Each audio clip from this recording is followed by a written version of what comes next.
جناب علی کہتے ہیں لیکن مجھے دنیا کی سب سے خوشگوار بات ہی یہ لگتی ہے کہ میں دشمن خدا کا خاتمہ کروں، میں تجھ سے لڑنا چاہتا ہوں۔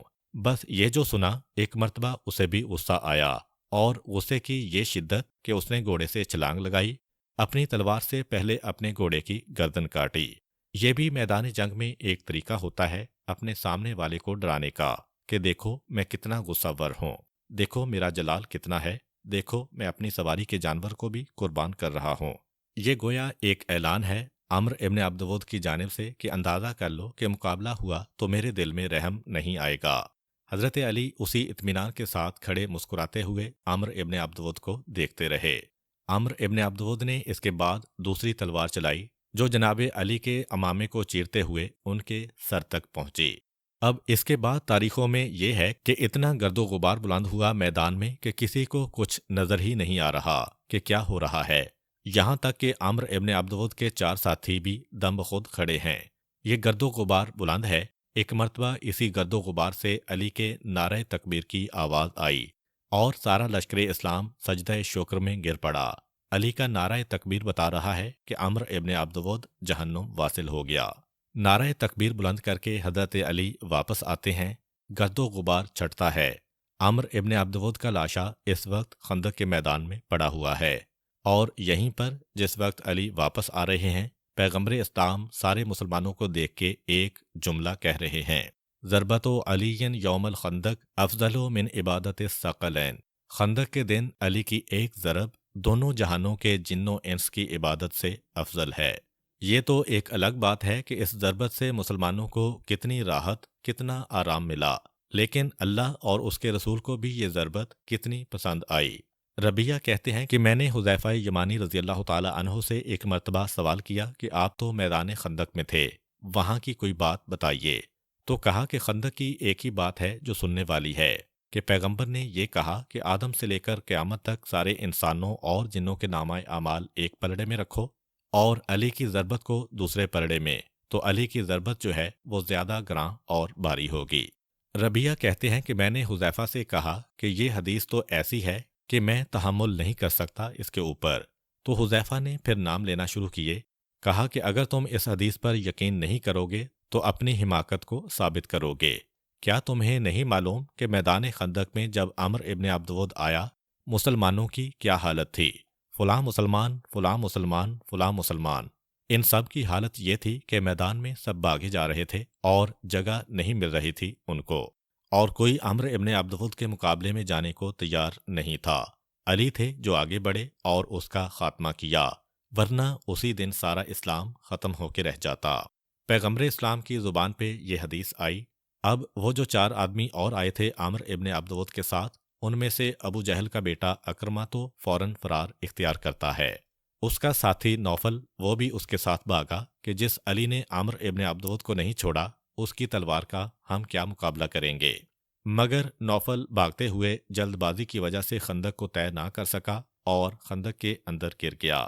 وہ خندق میں گرا ہوا ہے، اور اس کے بعد باقی 2 جو بچے، ان میں سے تیسرا خبیرہ، علی کی تلوار اس کی کمر تک پہنچ گئی۔ علی نے زخمی کیا اسے، اس نے ایک مرتبہ گڑ گڑا کے معافی مانگی، علی نے اسے بھی چھوڑ دیا۔ چوتھا زرار ابن خطاب، ایک بھاگ گیا، ایک خندق میں گرا، تیسرا معافی مانگ کے واپس جا رہا ہے، چوتھا جو ہے وہ علی کے مقابلے میں کھڑا ہے۔ جیسے ہی علی نے تلوار نکالی وہ بھی ایک مرتبہ بھاگا، معافی مانگتا تو بھی علی بالکل چھوڑ دیتے، بھاگا تب بھی علی نے چھوڑ دیا۔ بعد میں کسی نے اس سے پوچھا تو کہا کہ جیسے ہی میری نگاہ علی کے چہرے پہ پڑی تو مجھے ایک مرتبہ اپنی موت نظر آنے لگی، اس لیے میں بھاگا۔ اچھا وہ بھاگا، علی واپس آ گئے رسول کی جانب۔ اب 4 میں سے 3 آدمی بھاگ گئے، ایک آدمی خندق کے اندر پڑا ہوا ہے۔ مسلمانوں نے جو یہ دیکھا تو اب سارے مسلمان اس کی طرف لپکے۔ جب عمرو ابن عبدود پکار کے کہہ رہا تھا، ارے کوئی آئے اور مجھ سے مقابلہ کرے، میں اسے جنت دلانا چاہتا ہوں، اس وقت تو کوئی مسلمان نہیں آ رہا تھا۔ نوفل کو جو خندق میں پڑا دیکھا، پتھر لے کے مسلمان آ گئے اور اس پر پتھراؤ کرنے لگے۔ وہ بھی چیخا، اے مسلمانوں، یہ کیا جواب مردی ہے؟ اگر مجھے مارنا ہی ہے تو میں مرنے کے لیے تیار ہوں، لیکن آ کے مقابلہ تو کرو، آمنے سامنے آ کے مجھے ختم کرو۔ جیسے ہی نوفل نے یہ کہا، جناب علی وہیں قریب کھڑے ہیں، سارے مسلمانوں کو ہٹایا، کہا واقعاً یہ تم کیا کر رہے ہو، جاؤ اور جا کے اس کا مقابلہ کرو۔ اب یہ جو بات علی نے کہی، اب سب ایک مرتبہ پیچھے ہٹ گئے۔ علی خندق میں کودے اور ایک مرتبہ مقابلہ ہوا۔ عمرو ابن عبدود تو کچھ منٹ ٹھہر ہی گیا تھا، یہ تو ایک ہی ضرب کی بات تھی، سیکنڈز کی بات ہے، نوفل کا لاشا بھی تڑپ رہا ہے۔ جناب علی خندق سے باہر آ گئے۔ اب عمرو ابن عبدود کا لاشا بھی پڑا ہے، نوفل کا لاشا بھی پڑا ہے، ایک میدان خندق میں ہے اور ایک لاشا خندق کے اندر ہے۔ وہاں سردار قریش ابو سفیان ڈرا کہ اس سے پہلے جو لڑائی ہوئی ہے احد کی، اس میں ہم نے پیغمبر کے چچا جناب حمزہ کے لاشے کی کیا توہین کی ہے، مسلح کیا ہے، پامال کیا ہے، ایسا نہ ہو کہ آج اس کا بدلہ اور انتقام لیا جائے۔ ہمارے بھی ایک سردار کا لاشا مسلمانوں کے ہاتھ میں ہے، بلکہ 2 سرداروں کے لاشے۔ چنانچہ وہاں سے ایک قاصد آتا ہے پیغمبر اسلام کے پاس، 10,000 درہم لے کے آ رہا ہے۔ اور یہ یاد رکھیے کہ خندق کی لڑائی اس وقت ہو رہی ہے کہ جب مسلمان ویسے ہی بے انتہا غربت میں ہیں، اور وہ قاصد آ کے کہتا ہے کہ سردار قریش، سردار مکہ ابو سفیان نے ایک پیشکش کی ہے، ہمارے ایک سردار کا لاشا دے دیجئے، ہم 10,000 درہم میں اس کو خریدنے کے لیے تیار ہیں۔ پیغمبر اسلام نے کہا، کیا تمہیں نہیں معلوم ہم مسلمان لاشوں کی تجارت نہیں کرتے، لے جاؤ یہ لاشا بھی اور اپنے پیسے بھی، یہ اسلام کی شان کے خلاف ہے۔ دیکھیے کہ میدان جنگ میں کون ان باتوں کا خیال رکھتا ہے، جبکہ ویسے ہی غربت کی وجہ سے مسلمان فاقہ کرتے کرتے مرے جا رہے ہیں۔ لیکن نہیں، یہ اسلام کے جو اصول ہیں، جو اقدار ہیں، جو احکامات ہیں، ہر حالت میں ان کی پابندی کرنا ہے، چاہے آدمی خود ہی بھوک اور پیاس کی شدت سے مر رہا ہو۔ خیر، یہ تو پہلا واقعہ ہے جس سے پتہ چلا کہ ان مصیبتوں اور ان پریشانیوں کے درمیان بھی اللہ کے رسول کی سیرت کتنی روشن اور تابناک ہے۔ یہ دونوں لاشیں لے جائے گئے۔ جب عمرو ابن عبدود کا لاشا قریش کے درمیان پہنچا، عمرو ابن عبدود کا خاندان گریہ کرنے کے لیے آیا۔ جیسے ہی اس کی بہن آئی لاشے کے اوپر اور اس کی نگاہ پڑی، بہن بھائی کا لاشا دیکھ رہی ہے، رونا چاہتی ہے، مگر لاشا دیکھ کے بے اختیار کہتی ہے، ارے یہ میرا بھائی، اسے کسی انتہائی عزت و شرافت و کرامت والے نے قتل کیا ہے۔ لوگوں نے پوچھا، یہ تو نے کیسے کہہ دیا؟ کہا کہ اس لیے کہ میرے بھائی کے لاشے پر لباس بھی موجود ہے، زیرہ بختر بھی موجود ہے۔ قریش میں اسلام سے پہلے بھی یہ رواج تھا کہ جو آدمی دوسرے کو میدان میں مارے، اسے اختیار ہے، اس کا لباس بھی لے جا سکتا ہے اور اس کی زیرہ بختر بھی۔ اور اسلام نے بھی آنے کے بعد یہ حکم ان معنوں میں برقرار رکھا کہ اگر کوئی میدان میں کسی کافر کو جہاد کے دوران قتل کرے تو اس کا سارا لباس قاتل کے لیے ہے، لیکن صرف میدان جہاد اور کفار کے مقابلے میں۔ اسلام نے بھی اس کی اجازت دی ہے، یہ مال غنیمت کا جزو ہے، مگر ان معنوں میں کہ باقی مال غنیمت سب میں مشترک ہوتا ہے، لیکن مرنے والے کا لباس صرف قاتل کو ملتا ہے۔ یہ الگ بات ہے کہ اجازت ہونے کے باوجود آل محمد نے کبھی بھی اس پہ عمل نہیں کیا ہے، لیکن عرب کے اعتبار سے بھی یہ بالکل ہی جائز حکم تھا، اور اتنا جائز کہ جب جناب علی خیمے میں آئے تھے عمرو ابن عبدود کو ختم کر کے، تو کسی نے پوچھا بھی تھا کہ اتنی قیمتی زرہ بختر اور آپ نے اسے نہیں اتارا، تو علی نے کہا کہ میری شرافت اس بات کو گوارا نہیں کرتی کہ دشمن صحیح، کافر صحیح، ہم خاندان بنی ہاشم کا یہ طریقہ نہیں ہے کہ اس کا لباس لوٹیں۔ بھائی کا لاشا دیکھ کے بہن نے بغیر دیکھے گواہی دے دی۔ پھر پوچھا، لیکن آخر میرے بھائی کو کس نے مارا ہے؟ کسی نے کہا، ابو طالب کے بیٹے علی نے۔ بہن نے کہا، علی نے مارا؟ پھر تو میں مرتے دم تک اپنے بھائی کا گریہ نہیں کروں گی، اس لیے کہ علی کے ہاتھ سے اگر مرا ہے، ایک کریم ابن کریم کے ہاتھ سے اگر یہ مرا ہے، تو علی کے ہاتھ سے مرنا مرنے والے کی خوش قسمتی ہے، اس پہ گریہ نہیں کرنا۔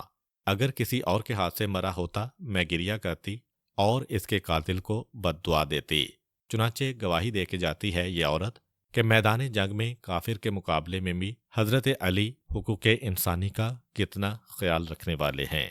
محترم ناظرین، آج کے لیے اتنا ہی، انشاءاللہ جنگ خندق کا بقیہ حصہ ہم اپنی اگلی ویڈیو میں بیان کریں گے۔ تب تک کے لیے اجازت دیجیے، اللہ حافظ۔